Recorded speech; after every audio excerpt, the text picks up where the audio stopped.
Hello, everyone, and welcome to the Leikjarinn podcast. This is episode 1.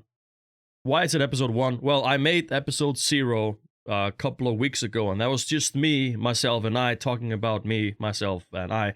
And I was just talking about games from my childhood, and just I went up and down the timeline of Leikjarinn. I didn't really talk too much about my streaming career, but I want to make another video in the future where I kind of talk about the golden age of Leikjarinn back in the day on Twitch, which was like when I had 200, 300 viewers a day. But yada yada yada. I'll explain that in the future. But now this is episode 0. This is episode 1, not 0. And I've been thinking a lot, like, who should I pick for episode 1?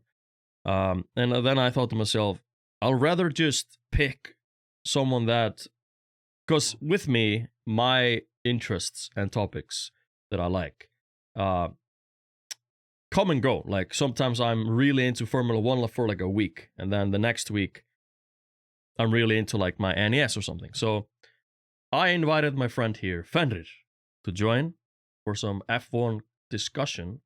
And if you guys are not into F1, Formula 1, I understand. I've only been a fan for a year. And look what a year has done to me. I have a wheel, pedals, I love a Danish man. A lot of stuff has happened. So, how are you, Mr. Fenrir? I am really, really good. And just first of all, thank you for having me Yeah, no in problem. this first episode. We actually... I'm really excited for the topic. I think because like I'm a retro collector and like I bring nostalgia to people, but I mean Formula 1 has a lot of nostalgia factor, specifically for me. And my dad, like, he was always watching Michael Schumacher versus Mika Hakkinen and Alonso. Yeah, Hakkinen? I think Hakkinen was like until 2000, something like that, you know. Yeah, this is super early. Mm-hmm. No. I just remember when I was young, like just waking up and it was called The Roof, which was Channel 1. And then you had the Formula in the morning. And you're just like, interesting. And you were sitting there like maybe 4 or 5 years old and just like you didn't quite understand what you were doing, but it's still like, yeah, it's still better than some of the cartoons. Yeah, I'll just watch this. Yeah, for sure. And I remember my dad was always into Michael Schumacher, and then he asked me to like pick a car that I liked, and I forgot like when this is, because I picked Ralph Schumacher, his brother, only because he was driving a yellow car. I was like, that's cool, yellow. And I feel like that was 2002 or 3 or 4, or even older.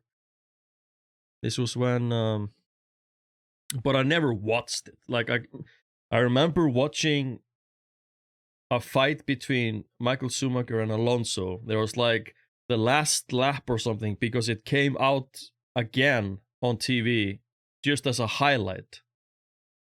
And there was Icelandic guys commentating and everything. I just vaguely remember this. My dad had it on VHS.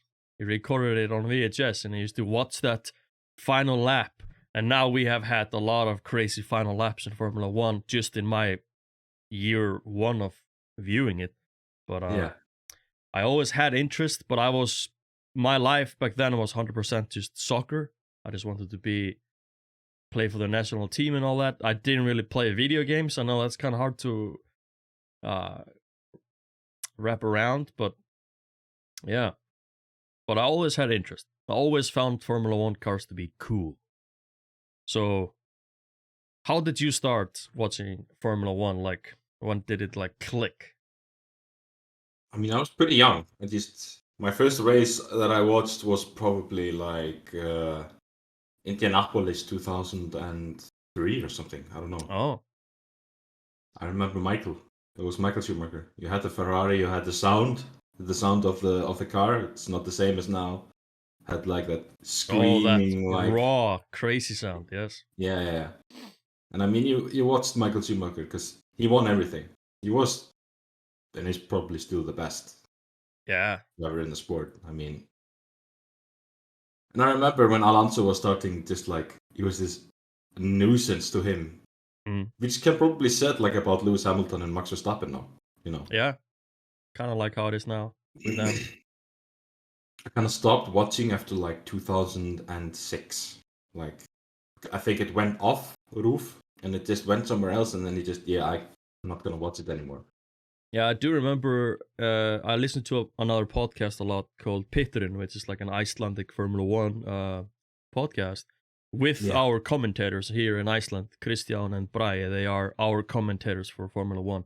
I can just tell you right now, I would not really watch Formula One if it wasn't for them. Like, sure, I do like the English commentators, but I only hear them when I go online to check out the highlights, because we don't have Icelandic highlights. That's the only way for me to listen to the English guys, but I don't watch, like, I don't even know if I would watch the Formula One, even a race, if Bragi or Kristján were not. Like, if someone else would just randomly have to step in, I don't know if I would watch it. I don't know. Well, if you would, I mean, I would watch. I would love to commentate a race one day. Yeah. Yeah, and Fenrir, he has commentated before. It was you and Fluffy? Yeah. No, it was just two of you. It were not three. It was two of you commentating. There was a Formula One like online race held by 354, which is an Icelandic gaming community. Yeah, gaming community and a gaming community that is also bringing a lot of like races to the public to let everyone join in. And there's actually a Formula One online race this month, at the end of this month. So weeks. Either I'll be racing here with the wheel, which I'm hoping, because this is my wheel and my setup and my chair and my pedals, and I like to sit here, but I might have to, and this is not a bummer, by the way. There's a racing setup house. Yeah, there's an academy with a racing simulators setups. It's crazy, and I'm about to check it out now that I go to the city a couple of days from now. I'm gonna check it out, see the rig, and then they told me that I can compete in this competition there. And I swear, if I smash into a wall, it's because I am in a high budget F1 racing gear and not not low budget, but I think it's my. You're not in your normal place, you know. Yeah, I mean, you race where you're most comfortable. That's the thing. If I click button 3 and it doesn't open the ERS, I don't know. If it doesn't make, if I have to look for the button, I don't know. But yeah, I did have some topics here, and I want to kind of get this one over with, because this is the most important thing to me as a retro collector, before we jump into the main topic of just talking about Formula One. Childhood games. And what I mean by this is, do you have any fond memories of like video games, or like maybe your first game that you ever played? I know that is maybe hard to remember, but if you do remember that, then that is a big reason why you remember that. My first console, PlayStation 2. Ooh. My first game, Star Wars Battlefront. Hey. My second game, Lord of the Rings, The Return of the King. And my third game, The Lord of the Rings, The Third Age. Ooh. That was my childhood. Man, Third Age. If they would give us just... There's two things I would like. A really nice, well-done remake, or another game in the Lord of the Rings universe like that, just in that gameplay style. You had this turn-based, but you were also just running around with the characters, you know. Yeah. Did you ever beat the Balrog? I did not beat the Balrog. I could never do it. Yeah, I did that. I used the... I just threw at an item that was called Mortal Decay, which like you would get a certain amount of it each run, and I used it at the toughest opponents because it removes their armor entirely. Oh. And like it was hard for the first time, but when you play evil mode, I think it's in Osgiliath, and win in evil mode, you could actually get items. Mm. And the strongest item you could get was the sword of Gondor, the Narsil for Berethor. Hey. It's had like 5 stars and like 205 attack, and you could actually save that to a new save, so that when you started a new game, you would have Berethor with a sword that did 205 damage. Oh, So he basically one-shotted every opponent until like Gondor or something like that. I was not doing that. I was just clicking stuff and hoping for the best. And every time I lost, I was like, this is not like in the movie. And I was like trying out different combos and like which 3 characters fitted together. So, yeah. Oh. Yeah, I think I would have probably tried more stuff. But I was, and I'm still like this with video games. Like, I play a game, like, insanely. Has to just be my But then you get bored ADHD. of it and you go play something else. Yeah, but it's really severe with me. I think it's the ADHD. I'm not blaming it, but like there was a video because I work out on sea and sometimes we were sailing for like 40, 50 minutes. I'm just on my phone checking some random stuff. And then I found a video about, there was this woman talking about ADHD and there was like a bunch of videos. I was like, what? Do you need more than one video to explain this? Yes, she explained a lot in those videos. And this is like this for me. Like just one whole 7 days, I'm just like, my mind can't do anything but Lord of the Rings. And I'm not just talking about like the movies, Peter Jackson. I'm going into the art of Alan Lee and just going into the art aspect, and then behind the scenes, and I watch the entire behind the scenes of the movies, and then I look at different things about The Hobbit. Not good things, mainly complaints. And what's The Hobbit, the first one, because it's kind of strange with the first movie. I really like the first like 20 minutes. Just the conversation between Bilbo and Gandalf, and then there's a couple of things that changed when the dwarves come in, and they did the thing when they fall in, but like Thorin doesn't knock on the door and just comes like really specifically.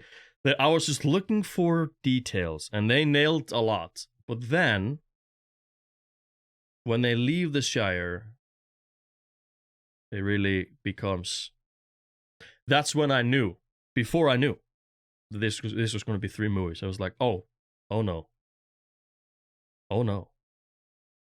This movie is not 6 hours. It should just be one long 6-hour movie. It's not. It was always going to be a trilogy, and I mean, The Hobbit for me, I really enjoyed the first movie, the story and the building up to it. I mean, the second movie for me was like 6 out of 10. I mean, but the last movie was just like, we have a big fight. Yeah, sure, why not? Yeah. I do like the Hobbit films, but I think my critical of the one eye is basically what I'm looking for is, where can I see the magic of Peter Jackson? His like charisma and love for this. And then I can see the studio. Peter Jackson and then the studio, you know? Yeah. But I think they did wrong is they used too much CGI. Oh my god. They should have done the orcs the same as they did in Lord of the Rings. Yes, and I don't really want to go too much into this because this is a podcast episode to itself. Anything with Lord of the Rings, like I could do a 1 or 2 hour podcast episode just talking about the first film of any of the first films, and then just over and over. But I watched Rings of Power, and when I saw the orcs in that, I was like, oh my, this is the best orcs I've ever seen, ever. This was all makeup. But when you do a slow motion 360 Legolas jump, 8 times in one episode, that's too much. It's a little bit too much there. But I understand why they do it. But at the same time, no. Please. I mean, stop. that show had like, it had its moments, you know. Absolutely. And it didn't have its moments, but yeah, Absolutely. I mean, oh man. but I mean, this is just their interpretation of the story. I mean, this is just like, yeah, and they had so many. There's so many rights that they didn't have, and they were able to still make it work. So this has to be the most stressful thing ever to make ever. But I think season 1, it was. I thought mid-season I was like, okay, there's just so much they have to tell and show before everything starts for real. So I mean, season 2 is gonna be a blast, I think, because they just have to let all this stuff out and let us care about this one and who is this and what is this. yeah, exactly. And then it's I like love when you watch anime, I'm always like, my friends is always like, oh, you're gonna watch Naruto? Okay, at episode 90, it really starts. Like, what do you mean? It is like that, and I understand that. And I watch it, all of it. I'm gonna have to have an anime podcast because I could honestly talk about Hunter x Hunter for like 8 episodes. I mean, it's not like Yu-Gi-Oh where you get just like the first episode and everything just goes flying off. You summon crazy. You summon Exodia and everything, you know. He's cheating. Can't do that. Wait, stab the moon? What? Yeah. Mm-hmm. Interesting stuff. So yeah, let's talk a little bit about PlayStation 2. With me, that was not my first console, but it was, honestly, PlayStation 2 was the first console where I was like, oh my god. Because I got it for Christmas, randomly. I didn't even ask for it. I got like the silver version. Same. And the game that I got, I think it was Jack and Dexter. Oh my god, yeah, I forgot to mention Jack 3 as well. Oh my god. Oh man. I was about to say, like, but the PlayStation had been out for some time before I got this. So I got Jack and Dexter 1. I got some other game there, but then I got Jack 3, and I remember being like, wait, is this like, this is 1, and I didn't have 2, and I've never played 2. Maybe I should do a Let's Play or something. But 3 was one of the biggest gaming experiences that I've ever had. Like going in the desert in the cars, doing the jump car, and all that stuff. That was just so freaking awesome. And all the not really riddles, but like all the tests, you know? Yeah. I played it I just loved the story, and the Jack story 3. was freaking amazing. It was just like, wow. Yeah, top notch stuff. And I actually really enjoyed Jack X, the racing game. Maybe that's where my Formula 1 was like. Yeah, I also enjoyed that one as well. A lot of people are like, this is not 4? Game. No, this is not 4. This is a racing game. Yeah, exactly. It's not Jack Kart. But of course they wouldn't do that. Of course they would do something like this. They just took the formula from 3, all this car racing stuff, because people loved it, and they just made a game. I mean, it wasn't great. They could have made it more interesting. But it was cool. I played all the way through, and I loved it. I was like, holy shit. I loved the idea of having like cars flying around trying to destroy each other and racing. Yeah. I mean, it was nice. It's solid. And Jack 3 to me was that's the game where we always have those like couple of games you take over to a friend's house or to a summer house or whatever. I always just, if my mom said like, you can pick one, easy pick, Jack 3. Yeah, always. Exactly. Actually, also Ratchet and Clank Gladiator. I used to play that. Yes. I like that. Something about that game that I like a lot. It was just so weird. Well, it was different from the other ones. So, yeah, before we jump away from the PlayStation 2, what game do you think you played the most on PlayStation 2? Like, hours and hours and hours. For me, it's San Andreas. Call of Duty 3, Ooh. 2006 game. Ah. I played it and played it. I replayed the campaign over and over again. I love the music. I love the characters. Everything. For me, that is the best Call of Duty game ever made. And you would like them to do a proper remake, right? I would love a proper remake of the old Call of Duty games. Yes. But honestly, nothing too fancy. Just update the graphics. Give me the characters in detail. Yeah. Just give me the story. No fancy shit or like any like expansions or like packs to buy. Just modernize it. Yeah, Don't touch exactly. anything else.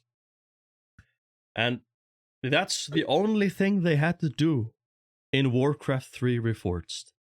Exactly. But no. They didn't just ruin the game, they ruined the classic game also. Exactly.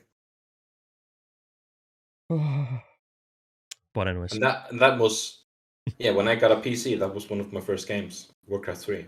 Yeah, my first PC game that I ever played was actually two.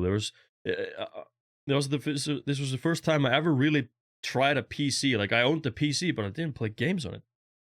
But the first game I ever got on PC, my friend just gave it to me randomly. Crimson Skies. Fucking legendary game. And that game got me into like flying, and that's why I love War Thunder, for example. And just I'm a big World War II plane enthusiast. So, oh my god, Crimson Skies, I would love a remake so I could just play it every single day. And then Die Hard. There was a Die Hard game on PC where you were just like in the tower, and I never understood it because back then my English wasn't great, and I was like, wait, what? There was so much stuff you had to read and figure out, and you were in the elevator, and I didn't know where to get the gun, and that was a confusing game, but I just vaguely remember that. And then RuneScape, I guess, with some friends. That was like the first online game I played. But yeah, first, yeah, I think that's my like the beginning of my PC experience. I'm gonna say another game as well for me. Yeah. Lord of the Rings: The Battle for Middle-earth 2. 2, yes. Okay, there is a fan project going around. There's one guy making he's basically, you don't even have to tell him what you would like, because he just knows, because he is the mega fan making this. And I don't know if this will ever come out or anything, but the only thing he's doing is that he is fixing all the graphics and all the stuff that was a little bit wrong with Battle of Middle-earth 2, which wasn't a lot, but he's just going around and fixing all that stuff and making it click. And he's just doing this alone. I don't really know if he maybe has some people there helping him out, but that has to be because this is so top-notch stuff. But I remember playing this with my stepbrother, and he got me into, I guess, top-down strategy games. This is before I even tried Warcraft or StarCraft or anything. But when I tried Warcraft or StarCraft or whatever, I was like, what? Pfft, this is nothing like Battle of Middle-earth 2. This is not as fun or smooth, or like, where's my Gimli, man? You know, all that stuff. Loved it.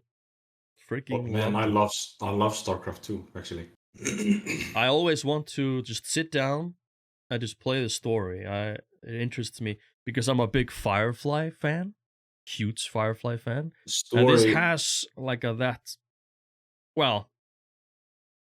has the feeling just because they are in this cowboy Wild West. You know, that's the feeling I have. Anything like that, I love it. Did you wait in line for StarCraft 2? There was a huge line, I remember. No. Did you camp out? I wasn't one of those. In front of Alco? I remember seeing the line and everything. And back then I was like, nerds! And look at me now. Exactly. Karma. Karma, man. This is what you get. But I mean, I absolutely love strategy games. You have Warcraft, you have StarCraft 2, you have Battle for Middle-earth 2, Yeah. which I really hope they remake, because you can't play it anymore. Yeah. You have to have a CD drive on the computer.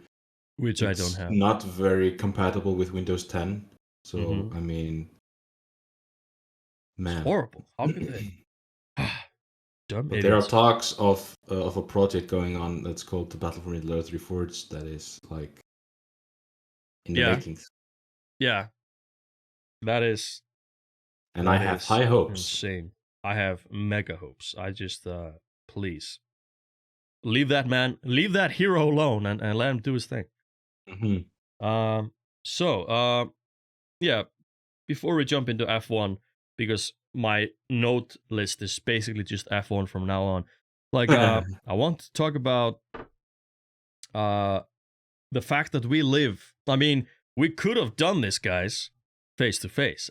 I don't have a second mic, but my plan is actually to buy another Shure SM7B. I'm just like 1.5 hours drive away, actually. Yeah, and the people that watch me are always making fun of me, like I live in the middle of nowhere and no one lives there. Fenrir lives here. It's not too far away, man. So yeah, who knows? Maybe someday we'll be in the same room, and that's how I want it to be. You know, I want to be face to face. You know, just offer my guests some soda or something and sit down and just have a, what can I say, like a real talk, like face to face. I mean, this is real talk, but like if my internet goes down, the talk is over. So, I mean, there's a lot of stuff happening.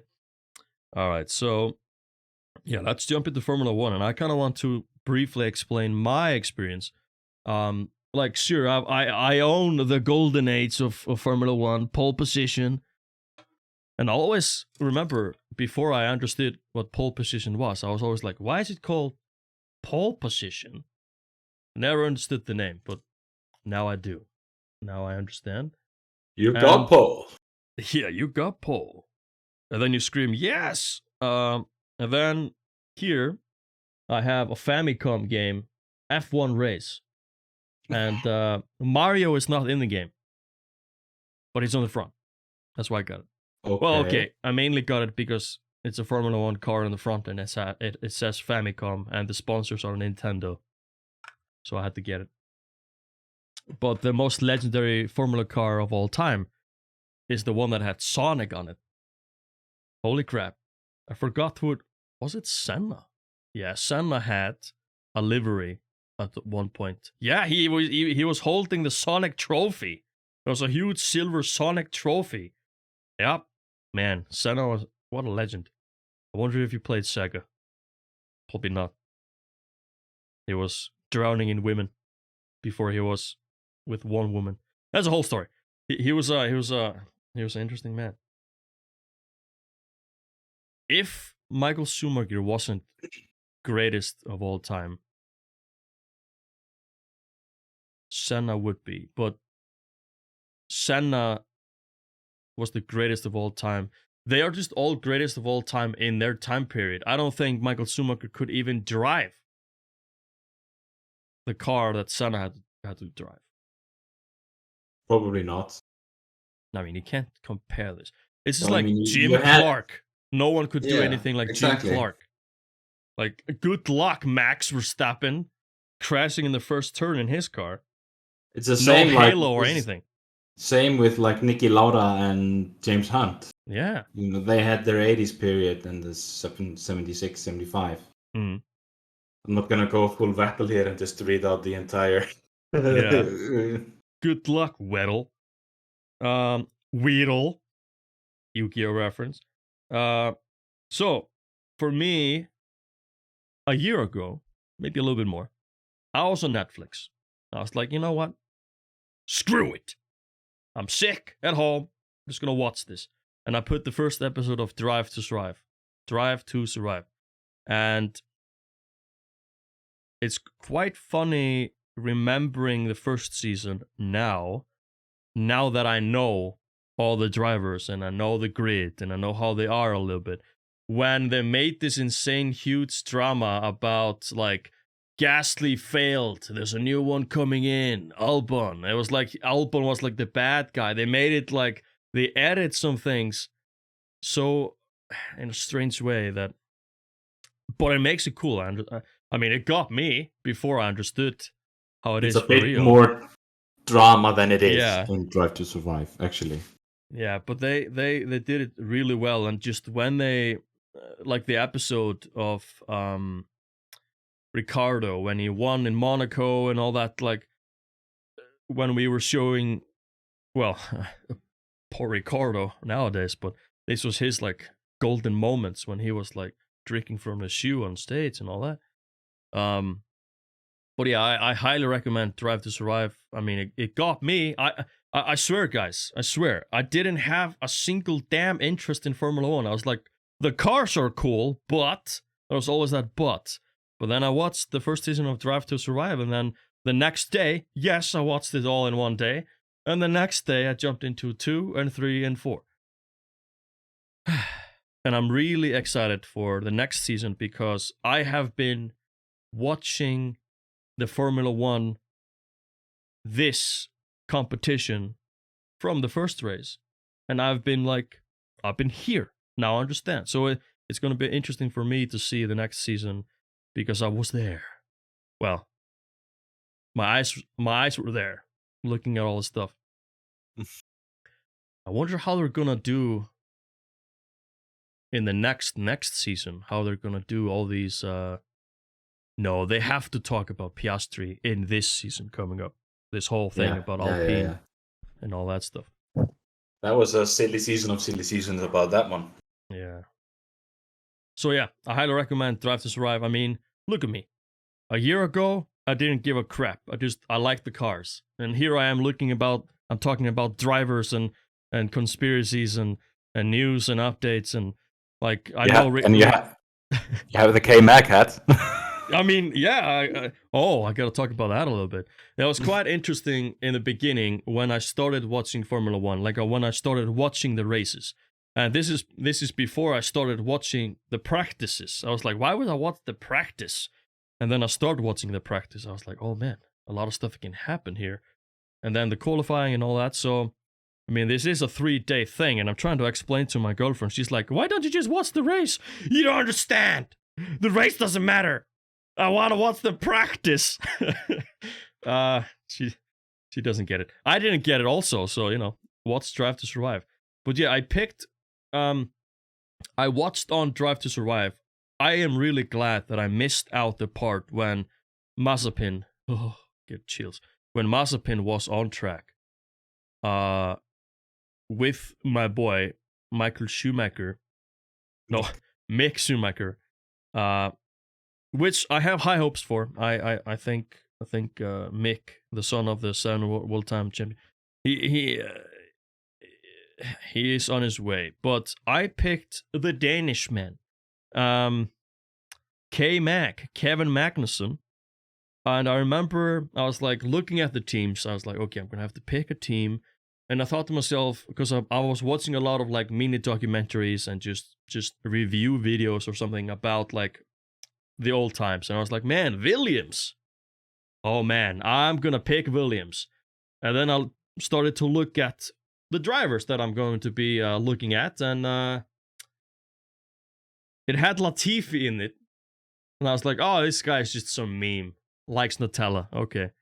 And then I looked deeper into it, and then I thought to myself, no, I'm not gonna support Williams while this guy is in his team. So I jumped up and down the list, and I was like, wait, where's that cool Danish guy? What team is he in?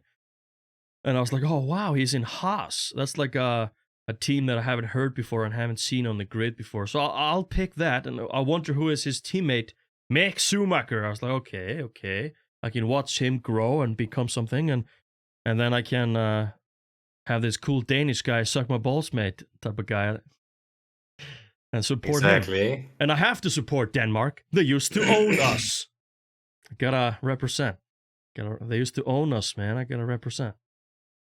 If they own us again, I can have the Denmark will never own us again. They can try. So yeah, I support Haas F1 Racing. Is it the best team on the grid? No. Actually, last race I stopped looking at the white cars, which is my cars, and I just looked at the other cars. But of course, there are people on the grid that I'm looking at, like I'm interested in. Of course, whenever Vettel is on screen, I'm like jumping in my seat. And there was a moment where he was fighting my boy, Kevin Magnussen. Was I rooting for Kevin Magnussen? No, I was like, go, Vettel, go!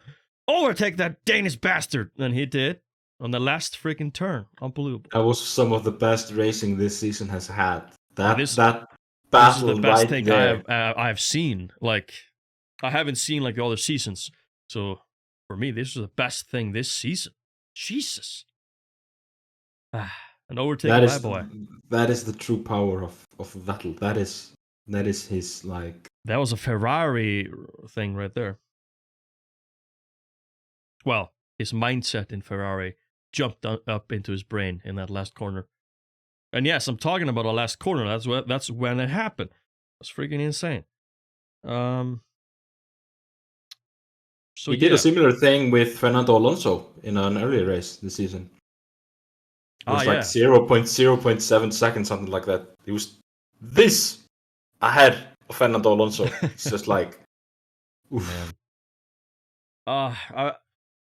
And I mean, we can't talk about, but I mean, there's going to be a lot, okay, maybe not a lot, maybe like 100 people will see this, but there's going to be a decent amount of my peeps, my viewers, my community people that don't understand what we're about to talk about. So here's like a trigger warning, or like, and the warning is go and watch Drive to Survive, because that's the only thing it's going to catch you. If you don't have interest right now, I don't think anything will catch you. Like, the only thing I can think about is maybe the Schumacher documentary, because I've watched that 5 times already, and the Senna documentary. But the Senna documentary is different because it's a whole nother time of Formula 1. If you like all the things you saw in that, you're not really going to see it now because the new cars just arrived this year. And this season had the new car. Yeah. So, and they are still figuring shit out. Okay, Max Verstappen is not figuring stuff out. He's already figured it out. Yeah, I mean. And by the way, Max Verstappen is the Flying Dutchman? Dutchman, yes. I was about to say the Flying Finn. No. The Flying that's Dutchman. You. And yeah, that's me. Yeah, by the way, me and Fenrir, we are playing the Formula 1 2022 game, and we are trying to make Alpine rise to power. Yes. 2 races we did. First place. I mean, I got second place, but Bottas got nitro in the God. Last corner. Guys, I swear, there's something wrong with our copy of the game, because the race starts.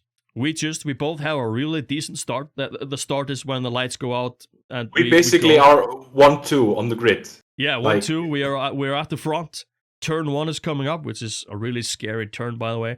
But then the game is like blue flag. Blue flag means you're supposed to let the leaders pass. Because they're about to they're about to lap you. You suck that much at this game. They're about to lap you. And that was the blue flag came up right before the first turn, and my Formula 1 instinct kicked in, and I just pressed the brake. A good thing I did, because there was some stuff happening in the corner that I'm glad that I wasn't a part of. But the accident didn't happen.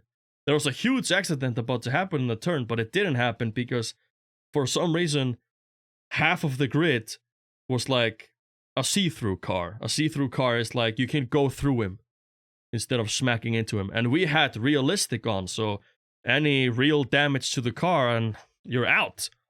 Exactly. And like instantly, I was down to 4th place and there were 3 cars ahead of me. Yeah. That was Stroll, Vettel, and Bottas. Yeah, that's, if you guys don't understand, those guys are not in the first places at all. Specifically that guy called Stroll, the daddy boy. Not now, but I mean he was like Yeah, he was. He actually has been 2020 on. car. He has Yeah. been on the. Yeah, podiums. Interesting. Maybe I'll look. I at mean, this show. and Lance Stroll is like it's difficult talking about him, but I mean, Yeah. he's not Mazepin. He's not Latifi. He Yeah. actually has He has. race talent. Yeah, for sure. I mean, I always throw fun at Latifi and Stroll and stuff like that, but like I have seen a lot of cool stuff from Stroll, and I honestly think like he is like the meme online often. And he has the big eyebrows, but I have big eyebrows also. I gotta keep up with my boy, big eyebrow squad, and he has shown a lot of talent. But the thing is, guys, I'm not saying it just because he is inside of an Aston Martin. That's not the thing. His daddy, just imagine being in Formula One. You're in one of the most sought after seats of all in the world. Only 22 drivers on the grid. 20 drivers on the grid. And, well, Audi is coming. Yeah, they're replacing Alfa Romeo. Oh. Bottas has a seat? Right? And I was thinking about Audi. Isn't it just gonna be Bottas and Mick Schumacher? Doesn't Audi want a German driver? I mean, there have been talks that Vettel might come back when Audi comes back, and you might have Mick and Vettel. Imagine that. That dream team. Goodbye, Haas. That would be... Oh, imagine that. My God. So, guys, if you don't understand anything we're talking about right now, I'm not going to apologize because the topic of today is Formula One. So, yeah, right now, just click away, look at my other 3 videos, which is not a lot, and actually has nothing. There is nothing. There will be soon. I mean, we're doing stuff right now. We could be talking about Lord of the Rings. We could be talking about Star Wars. We could be talking about games. It's main topics are always going to interest someone. But I understand Formula One is not really interesting to a lot of people. But guys, you have to keep in mind, a year ago, I had 0, -1 interest in this. And now I have a wheel, pedals, a hat. And we're racing. And we're racing. And come on, guys.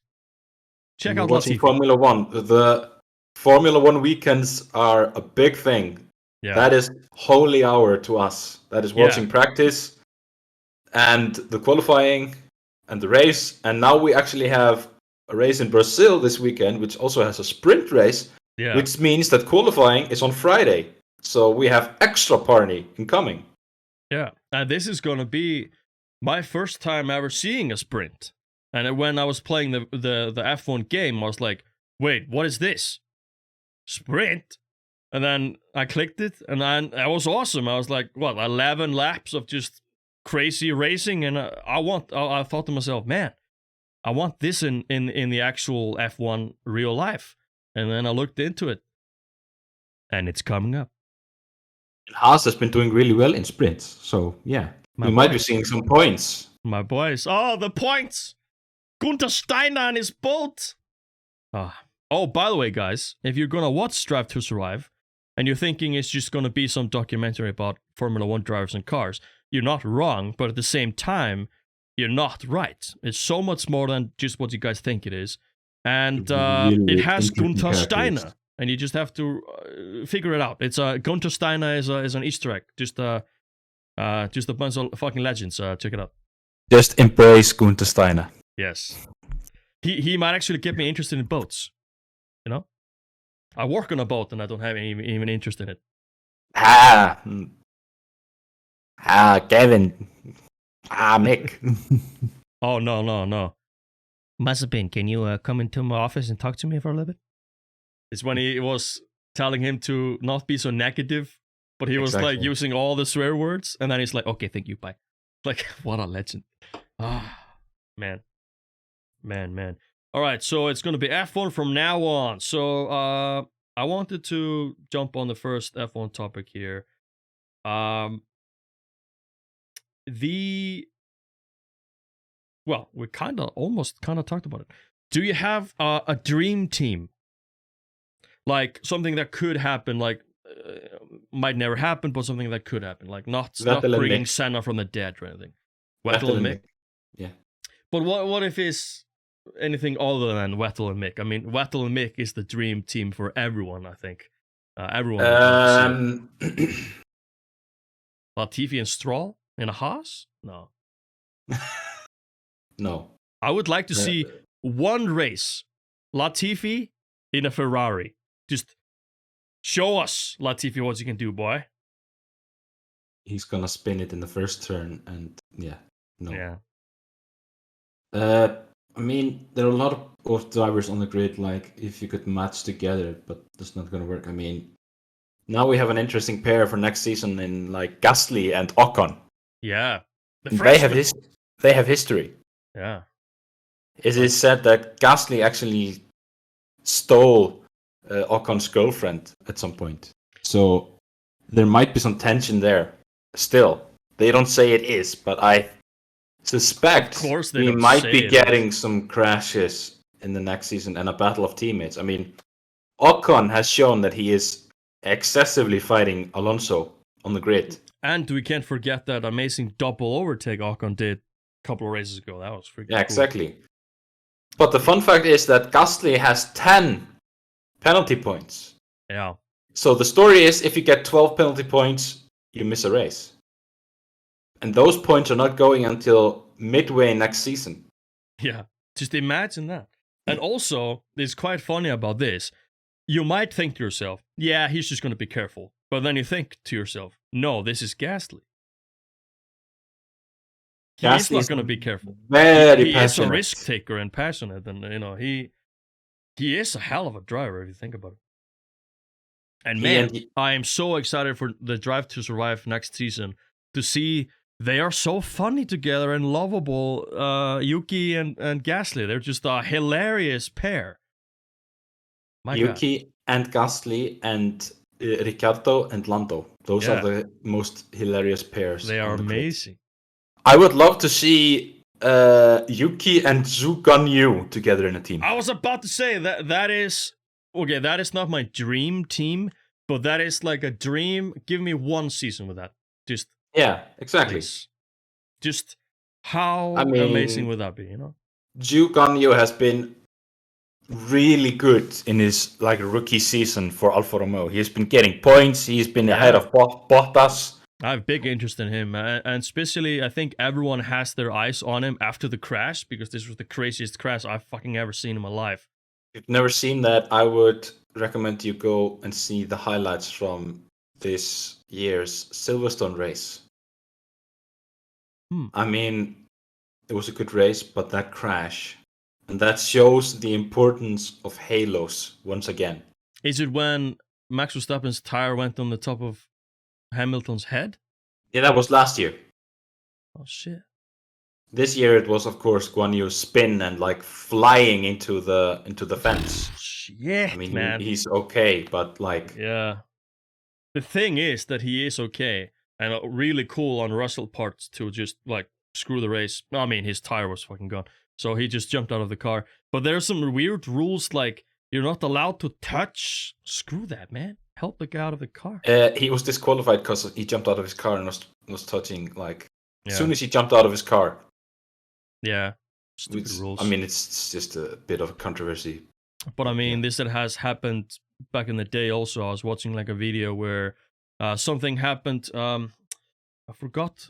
I forgot when this was, but a car crashed, and then it was a safety car anyway.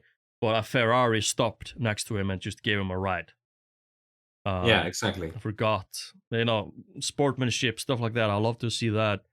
And I mean, Senna just stopped. His car was fine. He stopped the car and ran over the track and to help someone. I forgot what it was. I mean, stuff like this. Just when you see something like this, a crash like this, screw the race. Go and help out, I mean, the drivers that managed to get Niki Lauda out of his car when he had his crash, they saved his life. For sure. 3 minutes in that ball of fire. No, not 3 minutes. Well, we just look a long way now how the cars are safer now than it was. Can you imagine? Like for me, I've never seen a race without the halo. So when I look back at all the races, I'm like, oh my god, he doesn't have a halo, and he's at 300 miles per hour, and where's the halo, buddy? But like the racers and the drivers were like against this. A lot of them were against this.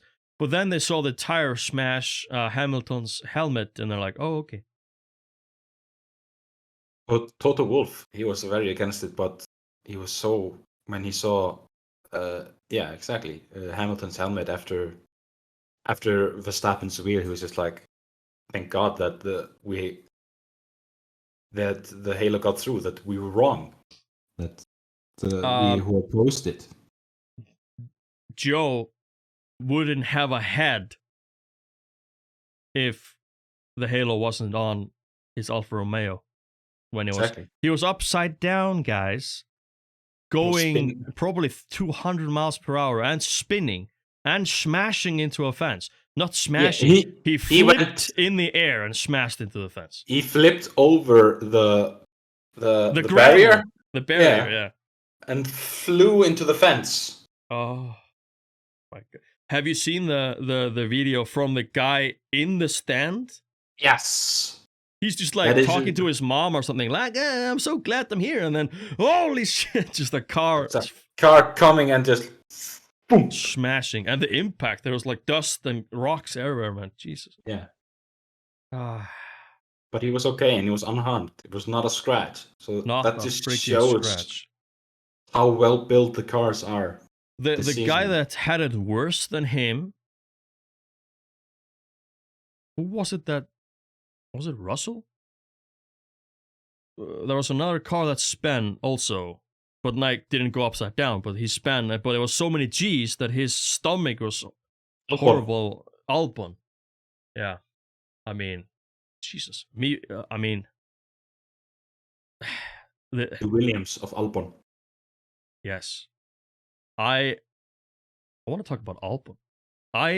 He's so likable.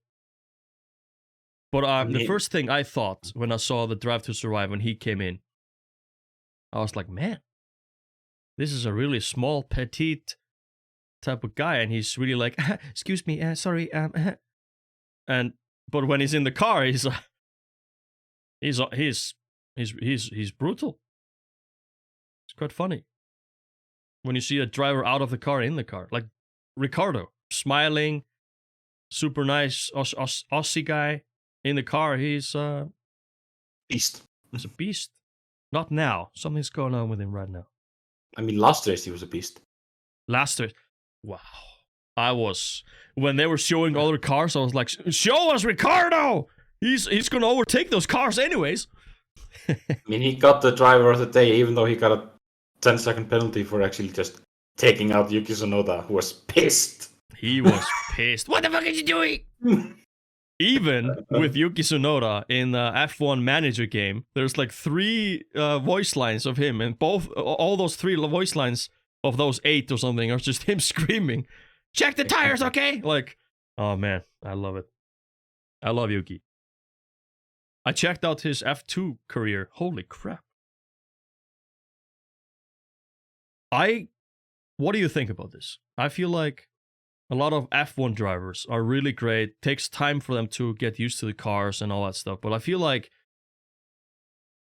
do you think at some point in their career, I mean, all of them say that they miss karting, but they can always go go-karting. But what they mean is like, in that age when they were go-karting, and then the passion and the drive and just the real racing going on back then when you do a kart. But I always keep on thinking, all these people, Mick Schumacher, Tsunoda, and all these guys, I saw like an unbelievable drive by Leclerc when he just in like 4 laps he just overtook everyone and won. It's the craziest F2 like what should you call it, like a comeback I've ever seen. But like I was looking at Mick Schumacher and Yuki Tsunoda and all those guys in Formula 1, in Formula 2. And I keep thinking, do they not miss driving in Formula 2? I mean, sure, they're in they're in F1, the F1, but they must think back like, man, I was killing it in F2. I think they have to look forward. I'm gonna kill it in F1 as well. I mean, this is the top. You have the top Everyone 20 wants to be here. Best drivers in the world. Yeah. At some point. Well, Latifi. I mean, he's there because of his money, but I mean, if you put him... I don't think Williams needs the money anymore. No, that's why they're getting rid of him. I'm gonna barbecue, I'm gonna have a party when that guy leaves. In Costco, I bought this big Nutella thing. And I swear, when Latifi goes, I think I'm just gonna make like a video where I'm just gonna talk about how glad I am that he's gone. I'm just gonna eat Nutella with a spoon the entire time while I talk about it. But I'm gonna do it respectfully, but the disrespectful part of it is me eating Nutella. I'm eating his favorite thing while talking about how glad I am he is gone. I mean, okay. Latifi is surprising in the rain. I think Latifi is going to get some points this race because he's driving in the wet because there's supposed to be rain. This might be rain. Well, not maybe. There's probably going to be rain in Brazil. It's going to be interesting. I'm seeing one last podium or first podium from Latifi. Oh man, I'm thinking like, what drivers are always surprising in the wet? It's Latifi, it's Vettel. Max is quite.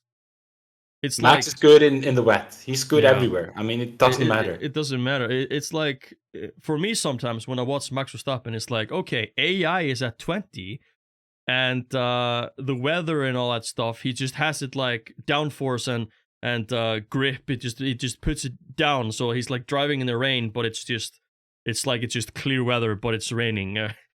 Max is just on easy mode in F1 22. I swear. Oof. Well, Hamilton is getting closer. Haas is good in the rain. Yeah, my boys are good in the rain, guys. They like it wet. But do you know who doesn't like wet?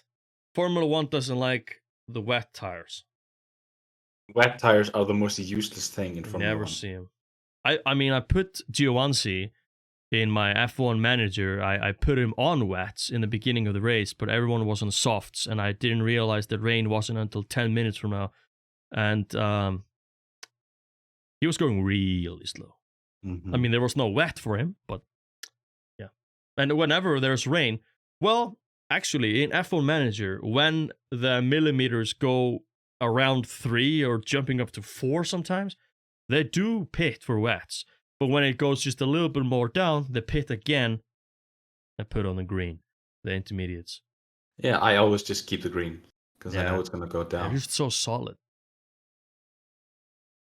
Talking about rain, what race was it where they had to stop the race for like a whole hour? I mean, they had to do it like in... Yeah. No, it was Singapore. Singapore, yeah. And they also had to do it in Monaco as well. And I understand why they didn't let them out. But like, I was thinking, man, this is the moment for the wets. Kind of looks like that. No. And I mean, drivers have said themselves, they don't like the wet tires. Yeah, I saw a meme the other day where it's like, way back in the garage, there was like a bunch of spider webs and stuff. And it was like a bunch of wet tires, like, and there was like a race engineer or like the guy that puts the wheels on. It was like, get the wets. What's that? Doesn't even know what it is. Poor wets. It's the slowest. It's not good. But in F2, are they still using this SS, like super soft, the pink ones? Man, I would like to put that on a Formula 1 car. Those are gonna last 5 laps and then they're gonna shred. Put it in the sprint Yeah. race. 4-lap race. Super soft. Super Yeah. sprint. Super sprint. Super. Make it happen. I should be in the FIA. So yeah, F1 games. I kind of was joking about like me having Atari pole position and stuff, but every time there was a demo in like PlayStation 1, PlayStation 2, like a demo disc, there was always an F1, at least for me, there was always an F1 demo disc. And I am guilty putting that in and then just smashing into the cars. That was just a crash simulator for me. I loved seeing all the crashes. And I remember playing the 2008 on PlayStation 2. I actually have it back there. I actually own a couple of Formula 1 games, but just because I'm into Formula 1 now, I started collecting some Formula 1 games. And people say the most fun Formula 1 game is... Now I have to remember this. I feel like people are saying the most... It's on PC. Is it 2018 was really good. 2018, but I feel like people are all...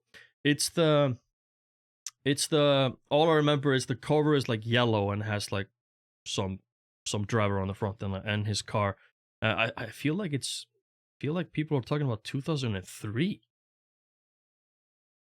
Like the graphics are not great, but the people keep talking about that one F1 game. I forgot the year, so that's kind of the main part I'm missing here. There's this one ultimate fan favorite F1 game on PC that people really would like to see the mechanics and the simulation from that game to be in the games now.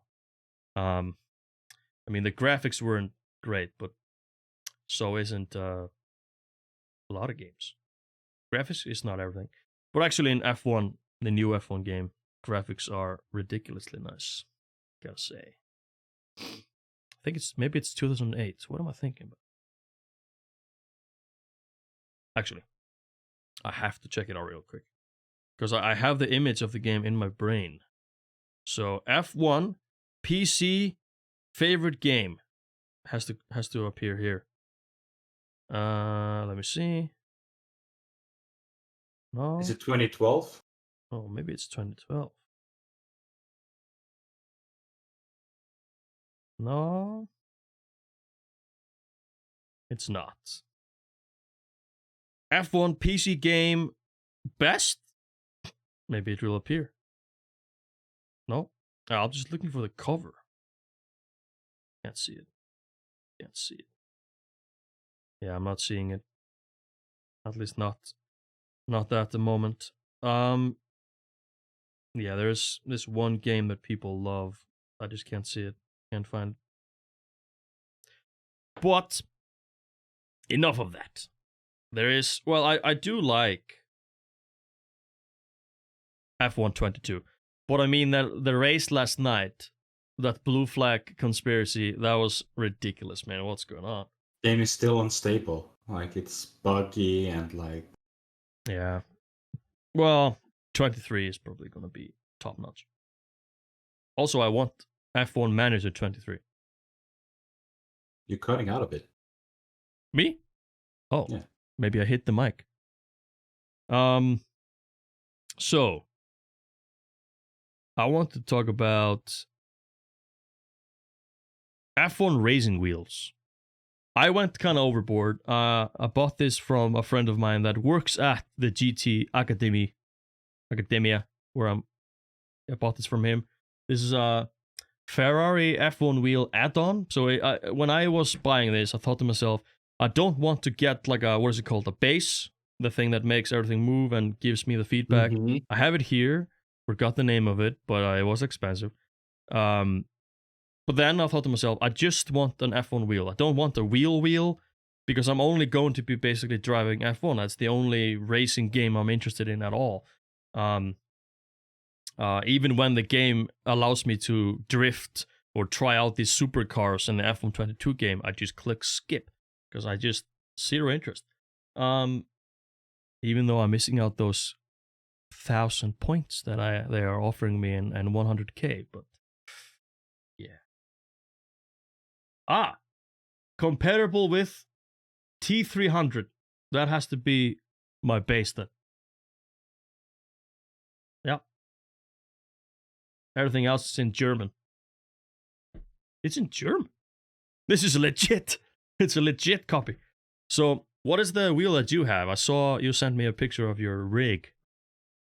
I have a Thrustmaster FFX Pro, actually. You can actually probably see the... Let me see I think this is the wheel that I was going to get. I was gonna get this one. I think you recommended this to me and some other guys. And I thought to myself, yes, I think we have the same pedals. No, I'm actually working on getting new pedals because mine has some connectivity issues. Yeah, in a race, guys, our first time ever together on track in practice session 1. He goes out first. He guns it to the first turn. No brakes. No brakes. And I didn't realize. I thought he just went into the gravel because there's a really big gravel point that should catch your car. But I guess he was going so freaking fast. The gravel had nothing to say and he smashed into the wall. I mean, you're going out in 6th gear. I mean, you're just like...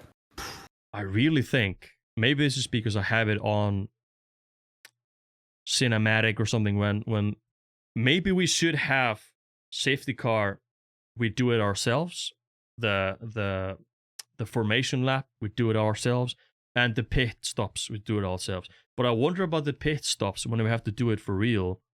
Sure, we have to slow down before we go in. That shouldn't be an issue. Maybe.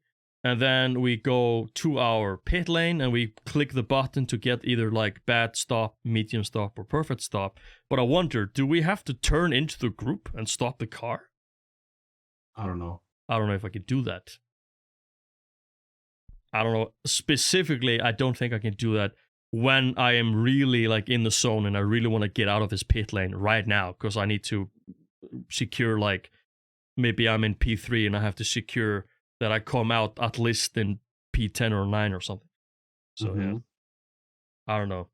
But I don't like this about, there's some tracks in F122, the game, when you come out of the pit lane, it's just right at the turn. And if you're not on the brake when the game gives you control, you're gonna just fly out of the track and into the wall. Mm-hmm. I mean, it helps having brakes, but Fenrir didn't have a single brake in his arsenal. I don't even think it would have saved him to like gear down or something. Just nothing. It just gunned it down. I tried, but it's like bang into the wall. And even I had full control, brakes and everything, and I almost went into the gravel because the game just... It's like someone is pushing your car. So one of my paddles actually disconnected. Yeah. And is still disconnected, so... I wanted to get myself... I looked and looked and looked. There was no pedals where it just had 2 pedals, like acceleration, brake. We are both using, by the way, not the middle, the brake. My brake doesn't do anything. It's just loose. I can rest my leg on the brake. Nothing happens. My brake is the shift or the what is it in English? The what is koppling in English? Clutch. The clutch. The clutch is the brake. But there's actually a little bit of a problem, at least on my end. I have to push it a little bit quite down so the car starts to stop. And I understand if I would use the brake, the real brake, I just have to dab my leg on it and the car would like stop. But it's really uncomfortable driving maybe 20 laps, 50 laps with my legs really close to each other, destroying my ball sack while I try to race. Can't do that. My legs were like this yesterday. Yeah. Because that was the problem. Oh my god. I even thought to myself, man, how is he gonna do a lap like this? But you know what? In, what was it, Abu Dhabi? He was leading the race, last lap, and I was looking at Bottas. I was like, wow, Fenrir is 2 seconds ahead of him. And by the way, guys, that is a lot.